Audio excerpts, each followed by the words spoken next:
Number 5, complaints. So, go to policies, type in the word complaints. Policies are broken down into 3 sections: student section, employee section, public section, right?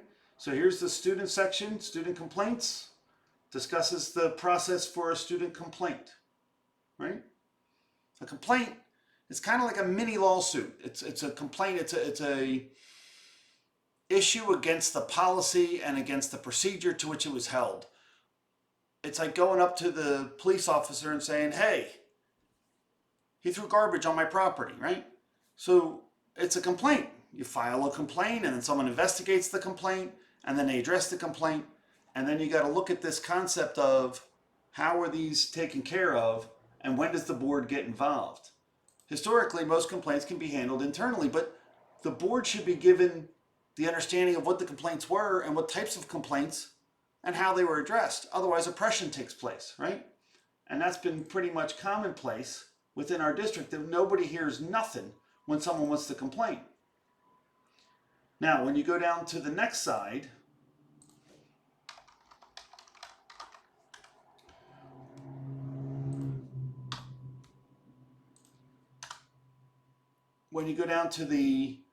which would be not the 200 section, but the 300 section, right?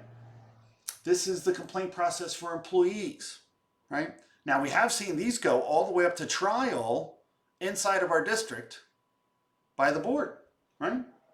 And then you have parent complaints, right? Now, this is Title I parent complaints. We're trying to get the board to adopt the new, I'm trying to get the board to approve a new policy for parent complaints that are not Title I. 3 policy meetings, you got to go through all these processes. They blocked it. They're still blocking it. You got Larry, who I went to resigned for being arrogant and failing to follow school policy and honor his oath. He has a responsibility, right? He doesn't do it.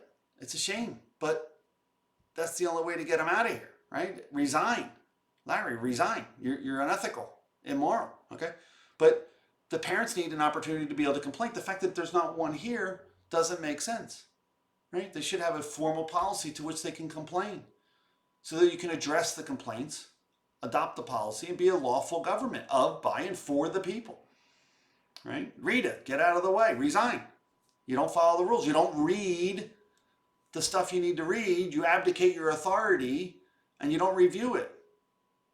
Okay, we have a responsibility, Rita. You're a public servant. Okay? You don't call the question when people are trying to discuss things. Yeah, people discuss them. You let them talk. You let them hear it. It might be long. Heck, I can be long-winded.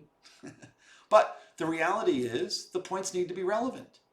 And they are. We need access to financial documents. We need access to what's going on within our schools. You don't restrict students' rights. This is free speech in their homes as a school district. This has already all been addressed. The ACLU addressed it. Why are we causing consternation with new policies that restrict free speech just to allow our lawyer to get paid more money to fight more fights against nothing? Resign, Rita. Resign, Larry. Wayne, oh God, you gotta resign. Get out of the way. Let someone with real responsibility, a public servant, take that seat. Same with you, Steve. You had feasibility studies you didn't even read. You didn't even have a copy, Steve. Come on. You got to do a job. You're a public servant. And Nathan, come on. You get a proposed budget, right? You get it an hour or two before your meeting. I ask you simple questions on it, like indebtedness. And you say, stick to things in the budget, which to me is kind of like a tell that maybe you missed that part, that it was in the budget on page 23. And all you have to do is look at it. Pull up one next to the other. You can see what they're doing. Stop rubber stamping them. Do your job. All right, this is just one example of that process. Thank you.